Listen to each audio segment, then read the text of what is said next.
kalau kita pergi kubur, kita lah macam ustaz, kalau ustaz pergi kubur, ustaz ambil gambar, ada atau orang lain ambil gambar. Kalau saya pergi kubur, so orang panggil kita ni kuburiyun. So saya dulu pernah lah, kita kata saya ambil gambar Dr. Mazhar di kubur ayah ke mak dia. So kita kata, Dr. Mazhar pun geng kami lah, kuburiyun. Sebab bagi kami, kalau kami ziarah, kami tak menyembah. Kami tak menyembah, tak mengabdikan diri pada kubur. So dia sekadar ziarah. Dia pun ziarah, kami pun ziarah. So kuburiyun lah. So dia marah, dia kata, ni bukan kuburiyun. Kami bukan kuburiyun, kami pergi baca doa ikut sunnah. Ustaz Azhar tahu kenapa dia marah? Sebab istilah kuburiyun di sisi dia tak sama dengan di sisi kita. Di sisi kita, bila kita pergi ziarah, mungkin kita ambil gambar, ataupun kita tak ambil gambar sekalipun, dan kita dipanggil kuburi, kita tahu apa yang kita buat adalah kita hanya pergi berdoa, kita mendoakan. Istighosah tu mungkin jarang orang buat sebenarnya, walaupun kita kata benda tu harus. Tidak bermakna kita pergi kubur, every time kita pergi kubur kita istighosah, kan? Biasanya kita pergi kubur, kita mendoakan, baca yasin dan sebagainya. Jadi itu pahaman kita kuburi. Jadi bila kita tengok dia pun berdiri tepi kubur ambil gambar, kita dah sama lah kita. Sama-sama kuburi, sama-sama suka ziarah kubur, duduk tepi kubur. Tapi kuburi dalam otak mereka tidak. Itu mungkin sebab dia kemarah. Kuburi mereka adalah, bagi dia adalah bermakna penyembah kubur. Ada unsur takfir di situ. Of course kan. Unsur takfir kan. Dia tak tahu lah. Sekarang dia dengan mulut dia kata kuburiyun.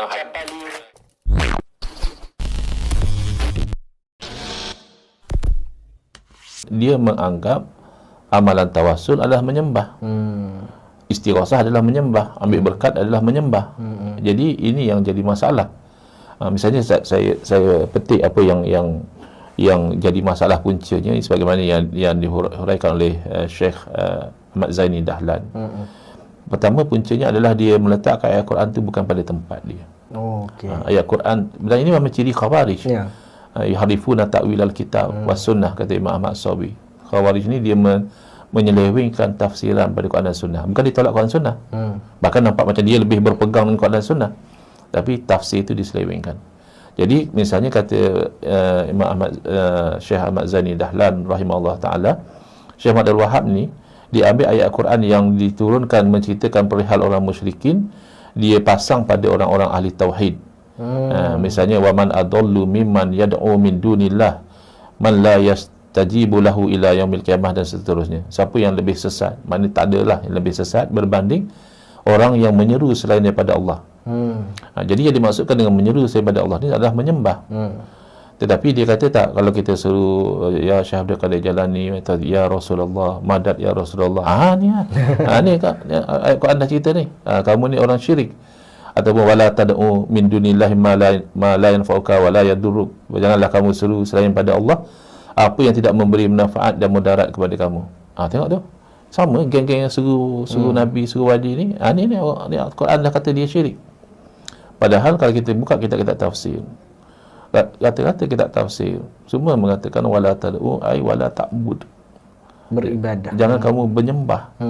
Adapun kalau menyeru, tak mungkin dilarang sebab menyeru kita lakukan. Tapi dia kata, itu tak apa, orang hidup. Loh, kalau menyeru orang mati syirik, berarti menyeru orang mati adalah menuhankan orang mati. Kalau begitu, menyeru orang hidup berarti menuhankan orang hidup. Apa beza? Kalau memang menyeru itu berarti menyembah, berarti menyeru orang hidup pun tak boleh.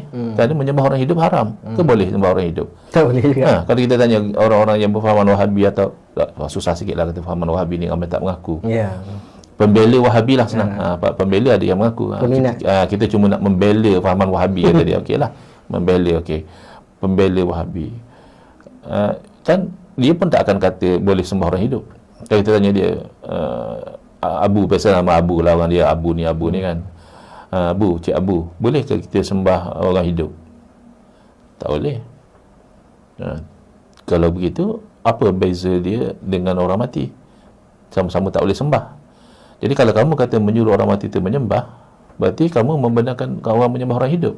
Sebenarnya menyuruh bukan menyembah. Cuma dia akan datang, kenapa pula seru orang mati dia kan boleh dengar? Siapa kata orang mati tak boleh dengar? Itu kan bercanggah dengan hadis.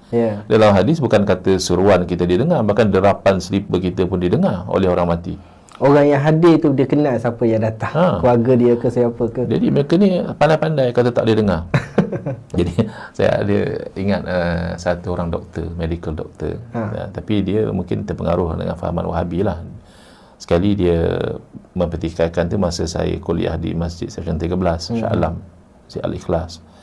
Kemudian saya kuliah subuh di Kelantan pun dia ada, kata, mana-mana dia ada. Kebetulan sebenarnya dia orang Kelantan, tapi masa tu dia ada di Shah Alam. So dia masih bangkang lagi. Dia kata tak boleh suruh minta tolong orang mati, sebab alasannya orang mati tak boleh dengar. Jadi saya tengok dia ni doktor, saya fikir, saya pakai logik biasa je lah. Saya kata okey, kalau macam tu kita tak boleh minta tolong lah orang pekak, sebab dia tak boleh dengar. Jadi dia termenung sekejap. Lepas tu dia datang balik, tapi tak apa, orang pekak tu kan kita boleh buat bahasa isyarat. Jadi saya kata poinnya adalah dia bukan isu orang mati dengar tak dengar. It's not relevant. Dengar tak relevan.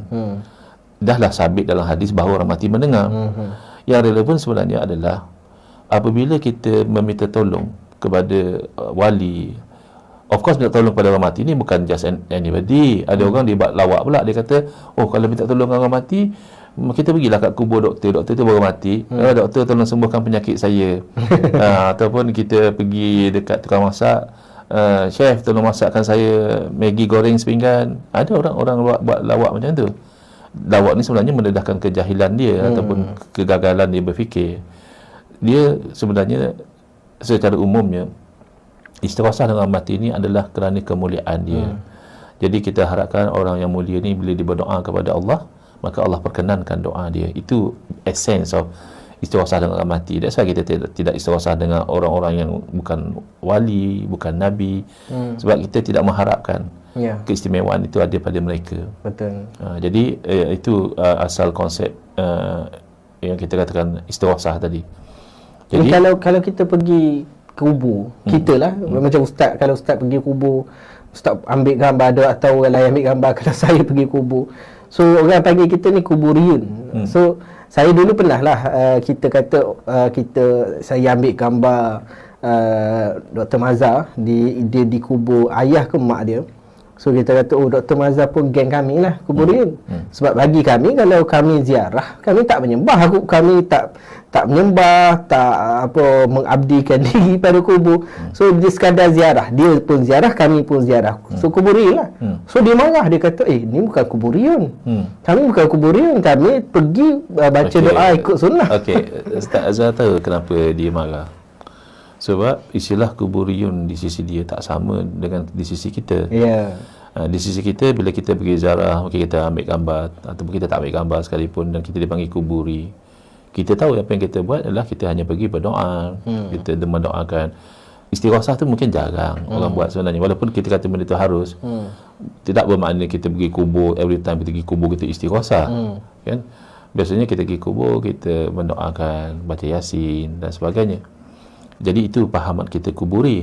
Jadi bila kita tengok dia pun, bila kita pergi kubur ambil gambar, kita kata sama lah kita. Sama-sama kuburi, sama-sama suka ziarah kubur, duduk tepi kubur. Tapi kuburi dalam otak mereka tidak. Itu mungkin sebab dia kemarah.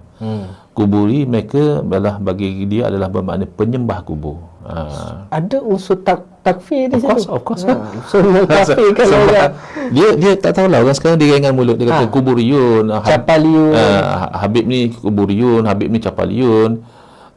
Dia ringan, sedangkan di sisi dia maksud kuburiyun atau capaliyun itu adalah penyembah kubur dan penyembah capal. So macam kita dah menyembah berhala lah di sini. Menyembah selain pada Allah kafir. Mana secara tak langsung dia dah kafirkan kita. And that's why dia marah bila Ustaz Azhar post gambar Dr. Mazhar dan Ustaz Azhar buat posting kata beliau pun kuburi. Apalah dia marah sebab bagi dia kuburi itu menyembah kubur. Mana aku pergi sembah kubur pun. Aku pergi ziarah, baca doa ya. Kita pun sebenarnya macam tu. Kita pun tak sembah kubur. Tapi dia macam double standard bila tokoh yang mereka suka ambil gambar tepi kubur, mereka kata itu hanya sunnah saja. Tapi bila tokoh-tokoh Habib-Habib yang digambarkan di tepi kubur, mereka kata ini penyembah kubur. Ini sikap yang tak bagus lah. Double standard itu masih okey, tapi takfir itu serius. Jadi kalau begitu kita boleh faham, setiap kali tuduhan kuburiyun tu datang, kalau daripada orang awam kita tahulah dia punya